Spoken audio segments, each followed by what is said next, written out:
welcome back to our channel. So today we are going to discuss about the link reaction. So जैसा कि आप सभी जानते हैं कि जो link reaction है that is come under the aerobic respiration. So in the last lecture we have completed about the anaerobic respiration. So अगर हम बात करें aerobic respiration की, so in aerobic respiration there are 4 steps. First is glycolysis जो कि अकर होगी in the cytoplasm, whereas link reaction, Krebs cycle और ETS ये तीनों के तीनों कहाँ होंगे, that is in mitochondria. For the notes आप फटाफट से कमेंट कर देना so that I can provide you the notes. ठीक है. सो एनारोबिक रेस्पिरेशन में ओनली 2 स्टेप्स होते हैं, एंड फर्मेंटेशन और ग्लाइकोलिसिस. एरोबिक रेस्पिरेशन में 4 स्टेप्स होते हैं. बाकी 3 स्टेप्स जो है माइटोकॉन्ड्रिया में होते हैं. सिर्फ ग्लाइकोलिसिस जो है that is occur in the cytoplasm. Clear है. नेक्स्ट अब हम बात करते हैं लिंक रिएक्शन की. लिंक रिएक्शन को ट्रांजिशन फेज भी कहा जाता है. क्या कहा जाता है? It is also called transition phase. It is also called gateway of reaction. इसकी लोकेशन कहाँ होती है? That is in a mitochondrial matrix. Matrix region में लिंक रिएक्शन होती है. लिंक रिएक्शन में होता क्या है? जो आपका पायरुविक एसिड बना है, कहाँ से बना है? ग्लाइकोलिसिस से. कहाँ से बना है? ग्लाइकोलिसिस से.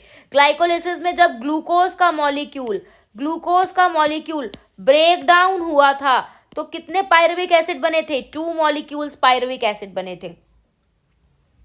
तो उसी पायरुविक एसिड का हमें ऑक्सीडेटिव डीकार्बोक्सिलेशन कराना है. ऑक्सीडेटिव डीकार्बोक्सिलेशन का मतलब क्या होता है? पायरुविक एसिड का ऑक्सीडेशन कराना है और CO2 का रिमूवल कराना है. और ऑक्सीडाइजिंग एजेंट कौन सा यूज होगा? NAD+. ठीक है. ऑक्सीडेशन की बात करें उसमें हाइड्रोजन का रिमूवल होता है, ऑक्सीजन ऐड होती है. So you see this is a 2 molecules of pyruvic acid. ये है 2 मॉलिक्यूल पायरुविक एसिड के.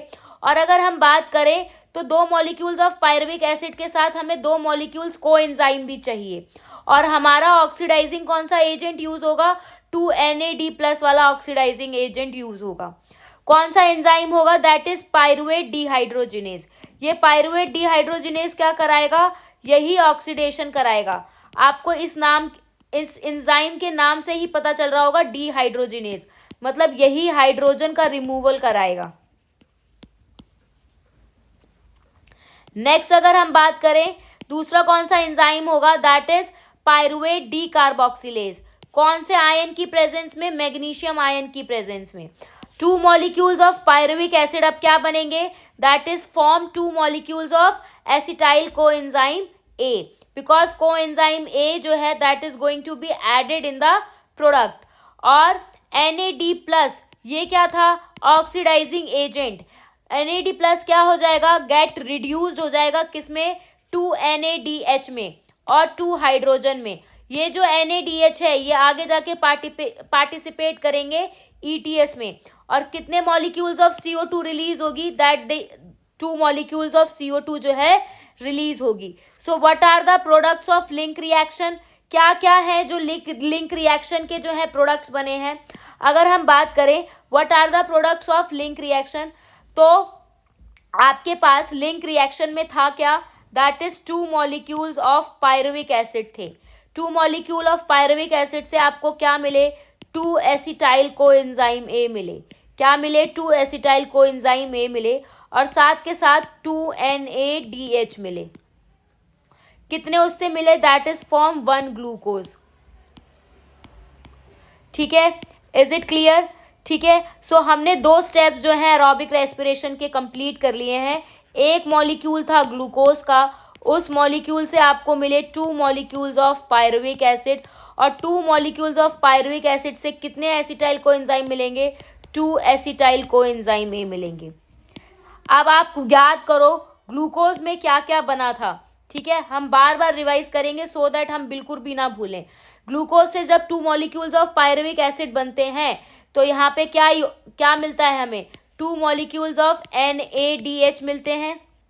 क्या मिलते हैं? That is 2 molecules of NADH मिलते हैं. साथ के साथ अगर हम बात करें 2 ATP फॉर्म्ड होते हैं. कितने एटीपी बनते हैं, 2 एटीपी। जबकि पायरुविक एसिड से 2 एसिटाइल कोएंजाइम में आपको क्या मिलेगा, सिर्फ 2 molecules of NADH। Is it clear? So this is all about. और ये जो ग्लाइकोज से ये वाला प्रोसेस हो रहा है इसे आप ग्लाइकोलिसिस कहते हैं, जो कि आपकी साइटोप्लाज्म में आकर हो रही है। और ये है that is your link reaction. कहाँ पर हो रही है, that is in mitochondrial matrix में हो रही है। आई होप इतना क्लियर होगा। In the next class we are going to discuss about Krebs cycle।